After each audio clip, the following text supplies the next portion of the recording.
Pourquoi ai-je besoin de faveur dans ma vie?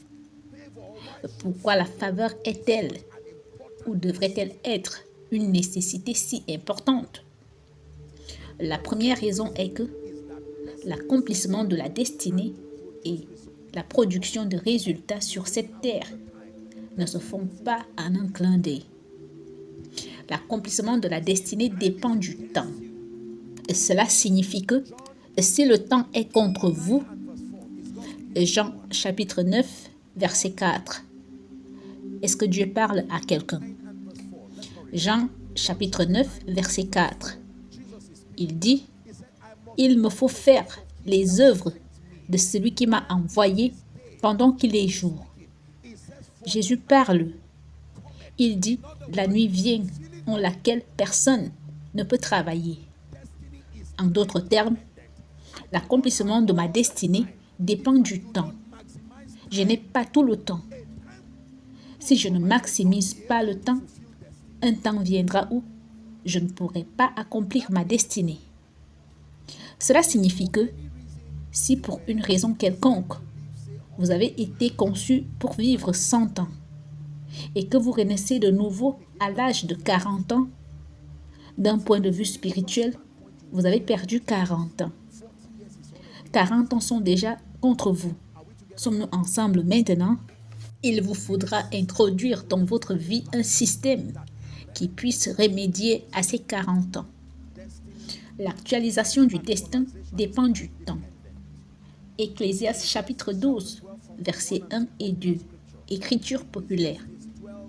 Ecclésiaste chapitre 12, versets 1 et 2. Il dit, « Mais souviens-toi de ton Créateur pendant les jours de ta jeunesse, avant que les jours mauvais arrivent et que les années s'approchent où tu diras, je n'y prends point plaisir. » Au verset 2, il dit, « Avant que s'obscurcisse le soleil et la lumière, la lune et les étoiles, et que les nuages reviennent après la pluie. » Savez-vous ce qu'il veut dire? Il dit, souvenez-vous de votre Créateur. Maximisez votre vie lorsque ces éléments vous soutiennent, parce qu'un jour viendra, ils ne vous soutiendront plus. Si vous voulez faire sécher vos vêtements et les faire sécher très rapidement, vous profitez d'une disposition qui s'appelle déjà le soleil. Est-ce vrai? Quand le soleil brille, vous arrivez vite. Et si vous avez besoin d'eau dans vos seaux, vous profitez de la pluie. Vous ne la recréez pas nécessairement. Vous discernez simplement les choses et vous en profitez lorsqu'elles se présentent. Il y a quelque chose que nous appelons dans ce côté du monde la saison des pluies et la saison sèche. Un bon fermier est aussi celui qui comprend les saisons. Vous devez comprendre que l'accomplissement de la destinée et l'obtention des résultats dépendent du temps. Deuxièmement, vous devez comprendre que l'accomplissement de la destinée et l'obtention des résultats dépendent également de l'homme. Psaume 115, verset 16. Qu'est-ce que cela signifie? Obtenir des résultats et actualiser sa destinée. Vous aurez besoin d'hommes. Ce monde appartient aux hommes.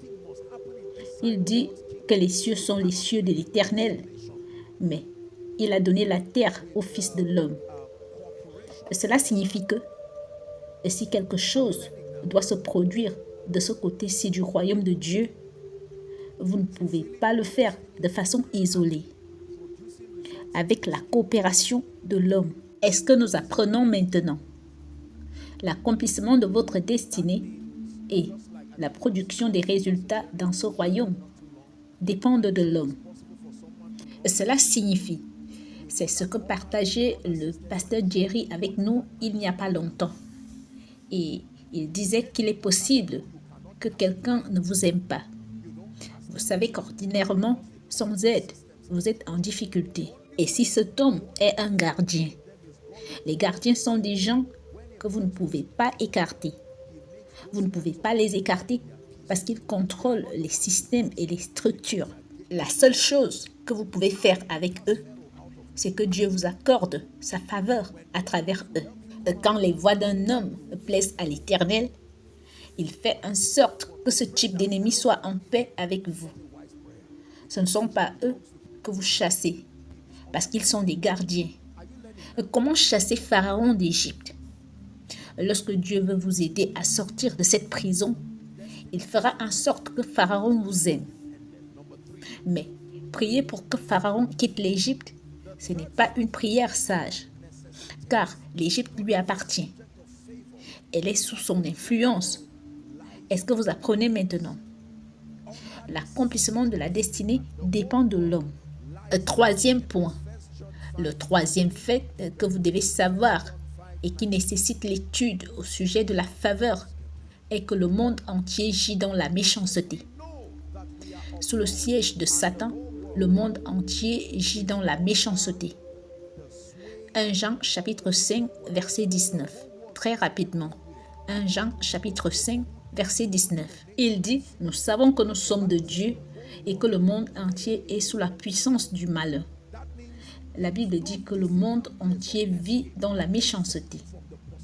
Cela signifie que partout, même dans votre voisinage, même dans les pays où vous envisagez d'aller vous installer, la Bible dit que le monde entier est sous la puissance du malin. Cela signifie qu'il n'y a pas de lieu d'évasion physique qui vous exempte de la possibilité de la méchanceté tant que vous êtes en vie. Il doit y avoir un facteur divin qui vous immunise contre cette réalité. 1 Pierre chapitre 5 verset 8. L'apôtre Pierre nous enseigne maintenant. 1 Pierre chapitre 5 verset 8. Il dit, soyez sobres, veuillez. Votre adversaire le diable rôde comme un lion rugissant qui rôde cherchant qui il dévorera. Donc, ça ce sont des faits. Ils vous font savoir que Satan ne reste pas inactif. Il n'est pas en un seul endroit. Il erre, cherchant n'importe quel destin qui ressemble à celui du Christ, afin de le gâcher. Et cela inclut le vôtre. Sommes-nous ensemble? La révélation de la faveur repose sur ces réalités. Permettez-moi de récapituler. Le premier point, la première base pour désirer la faveur est que pour accomplir votre destinée, vous devez maintenir la capacité de dominer le temps parce que la destinée dépend du temps. Ensuite, l'accomplissement de la destinée dépend aussi de l'homme. Si vous avez du temps et qu'aucun homme ne peut vous aider dans ce temps, vous gaspillerez quand même la destinée. Et puis, si vous avez du temps et que vous avez des hommes, et le royaume de l'esprit, Satan, qui est l'adversaire, vient, il peut quand même vous faire détruire la destinée.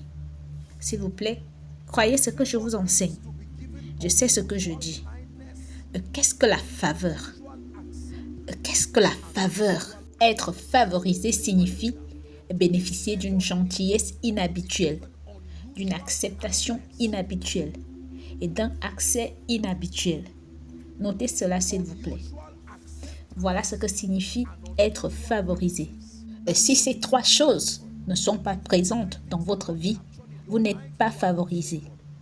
Vous avez peut-être la percée, une gentillesse inhabituelle, une acceptation inhabituelle et un accès inhabituel. Et ça, ce sont les trois preuves scripturaires de la faveur dans la vie d'un homme. Donc, quand vous dites que je suis favorisé, nous n'avons pas besoin d'argumenter prophétiquement, oui, mais par expérience, nous vous examinerons sous l'angle d'une bonté inhabituelle, d'une acceptation inhabituelle et d'un accès inhabituel. Et ça, c'est ce que Dieu fait dans la vie de quelqu'un maintenant. Au nom de Jésus, qui est le Fils du Dieu vivant, dès ce soir, cette grâce qui permet une bonté inhabituelle, recevez-la dès maintenant. Une acceptation inhabituelle, recevez-la dès maintenant. Un accès inhabituel, recevez-le dès maintenant. Alléluia. Immédiatement, vous connaissez la définition de cette faveur. Sommes-nous ensemble? Vous pouvez savoir que cette faveur est à l'œuvre dans ma vie. En ayant aussi une dimension inhabituelle de rejet, une dimension inhabituelle de porte fermée, de main vide. Et ça, ce sont des indices bibliques. De sorte que cet enseignement nous laisse maintenant dans deux catégories. Vous pouvez savoir sans confusion si la faveur agit dans votre vie par expérience ou autrement. Reste-t-il encore quelqu'un de la maison de Saül pour que je lui fasse du bien à cause de Jonathan? Une acceptation inhabituelle. Comment se fait-il que Joseph reçoive une promotion en Égypte, sachant qu'il n'est pas égyptien? Pharaon lui dit, tu seras le second, je suis Pharaon, rien que par ma parole, tu le seras. Et immédiatement, il a béni et lui a donné toutes sortes de choses. Un accès inhabituel, accès aux richesses et à tout ce qui touche le cœur des gens. Quand il était temps pour Néhémie de construire, il est allé rencontrer le roi. Et le roi a non seulement approuvé, mais il lui a donné les ressources. Un accès inhabituel. Pour quelqu'un, au nom de Jésus, après ce soir, ce sera comme si vous rêviez. Vous le découvrirez d'une manière très étrange. Écoutez-moi. Vous m'avez peut-être entendu enseigner que tout ce que vous cherchez aussi.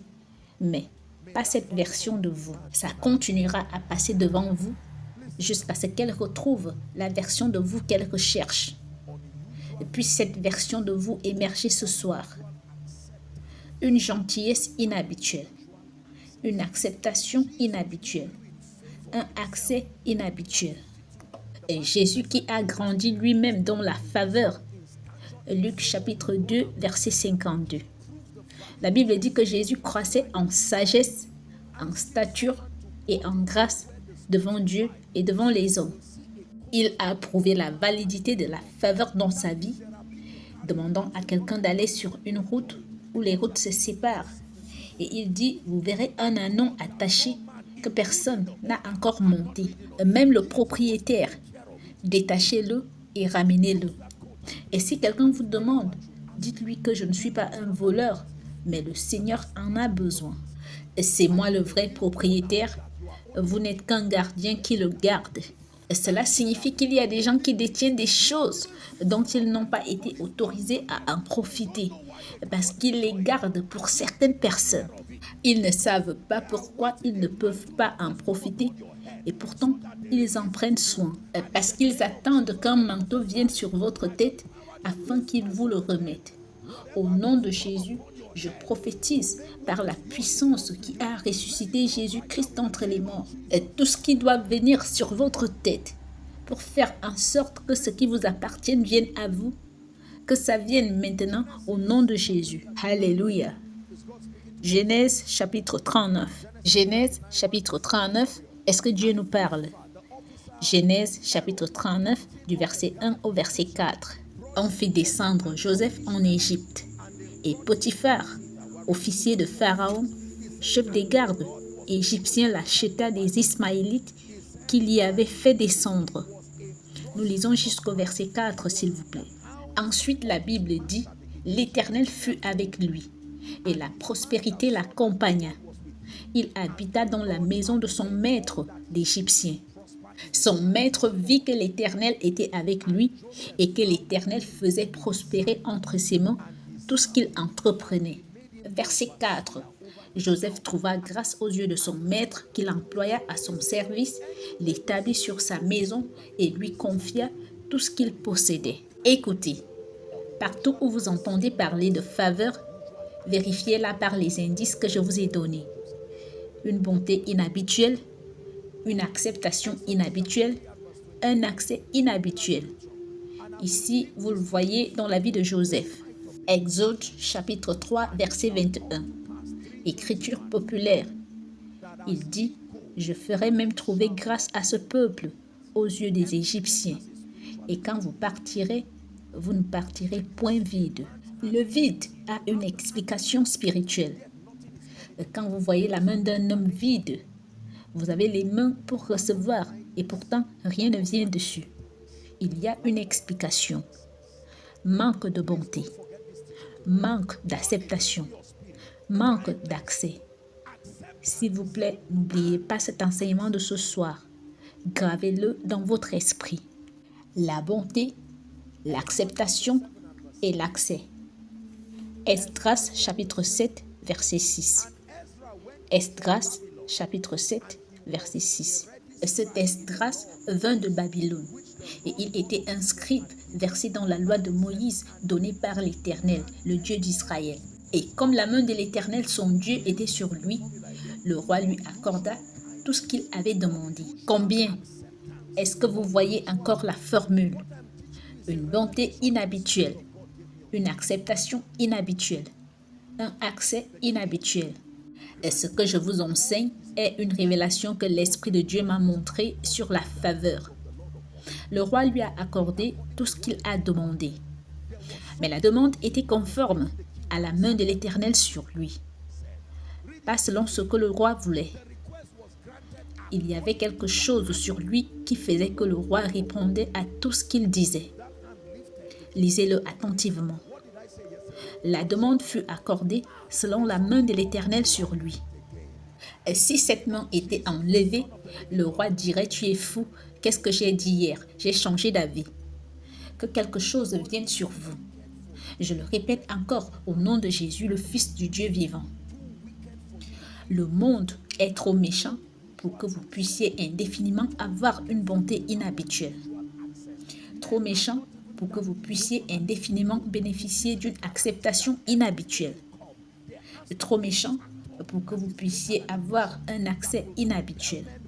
Les hommes ne sont même pas assez stables émotionnellement pour vous donner la garantie que chaque jour qui passe, il doit y avoir un facteur plus grand que les émotions qui obligera les hommes, malgré leur vacillation, à vous donner le même résultat. C'est ce qu'on appelle la faveur.